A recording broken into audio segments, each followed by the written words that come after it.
Okay, welcome to the Who's Right phase of the week, and you'll get a chance to decide who between me and Furkan is correct on an important issue.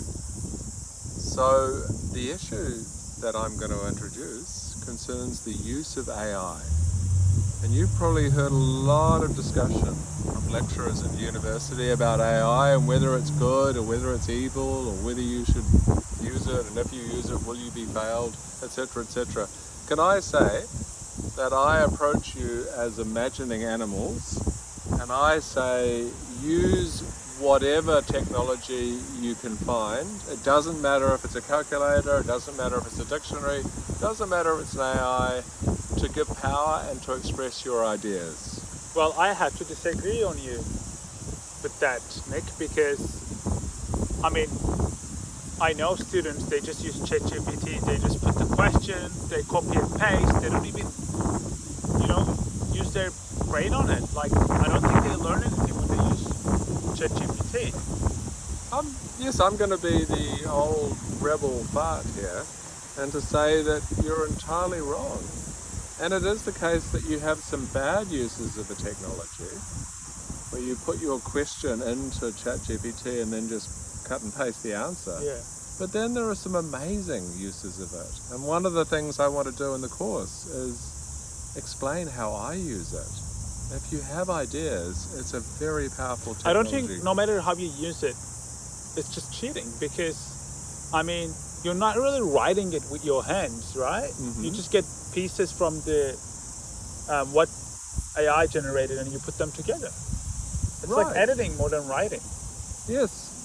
Have you ever tried engaging with the AI? You ask the AI a question, and then you find out it says something, and then you don't have to agree with it. You're in charge. You ask the question, it doesn't care, and you can say something like, "Screw you, ChatGPT. I don't believe that, and here's why," and see what it says back. Well, I never tried that, but I know nothing can replace, sitting on a blank page and creating your own ideas from scratch. Yes, and that was the way we had to do it when I was your age. But now we've made technological progress and we have new means. So if you're going back to the beginning of philosophy, if you're going back to Socrates, yes, he did it differently too. But the ideas are the same, the technologies, writing down the ideas is the same. So back in the days of Socrates in ancient Greece, writing was a new technology and people were suspicious of that. They were as suspicious as many people of this university are today about generative AI and ChatGPT. Well, I understand that you're just thinking the ChatGPT as just a new technology, like writing. But, I still think that, for example, ChatGPT just gives similar results to everyone. So it ends up writing the same things, same essays for everyone, right? So every student will end up using the same idea. So I think it can happen. And can I tell you how to avoid that? Because that's a very good point, Furkan. Yeah. And the way to avoid that is to look at what it says and then talk back to it. So if you and I start a conversation, if I'm just speaking and then you are allowed to just respond and then I say that's your answer, but instead if we have a korero and we exchange ideas, you will end up saying very different things. Oh, I see. So you want to use the AI like ChatGPT as if someone you're in dialogue with rather than a robot. Brilliant. Yes, it's a bit like the idea of the course where you're writing dialogue. The best dialogues are the dialogues where people are. But, yeah. Well, wait there. I have an objection on that part as well because you said the course should be, students should prepare dialogues and everything, right?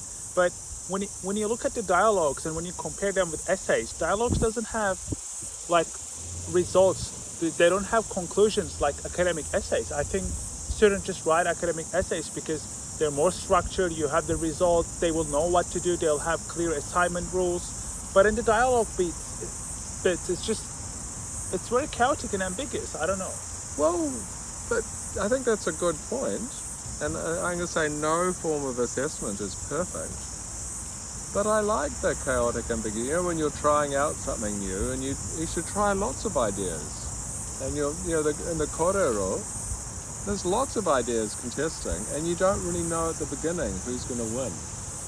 So you sort of say, well, let's create some chaos, because wouldn't it be boring? Let's create the most boring course in the world. Everyone has to say exactly what Nick Agar thinks. And some of you will somehow be able to guess what I say, but some of you won't. Well, what a boring way to run a course. A much better way to run a course is to have a lot of ideas. And I love reading these pieces and grading them when I see different ideas. If students will just like try to do the same thing, at least we would know what they're learning, what the learning outcomes. But in this way, the dialogue way that you're talking about, or the imagining animal, it's just we wouldn't even know what they're going to learn or what they will do. And I think that's a feature, not a bug. So we are imagining animals, and we all imagine differently. And imagine if I say, I'm your dictator, I'm going to tell you how to imagine. Well, what a terrible thing that would be for me. So let's see what can come out of it.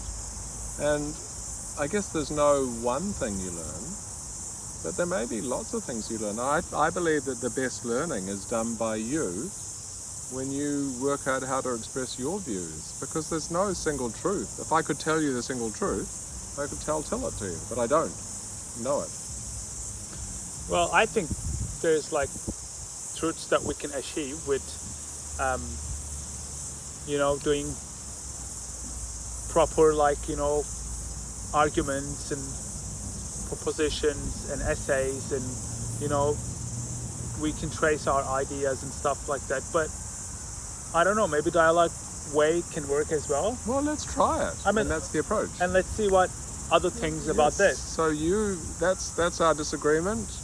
Write something for the Who's Right section of the course and take a stand. Who's right and why are they right or why are they wrong? Thank you. Thank you. See ya.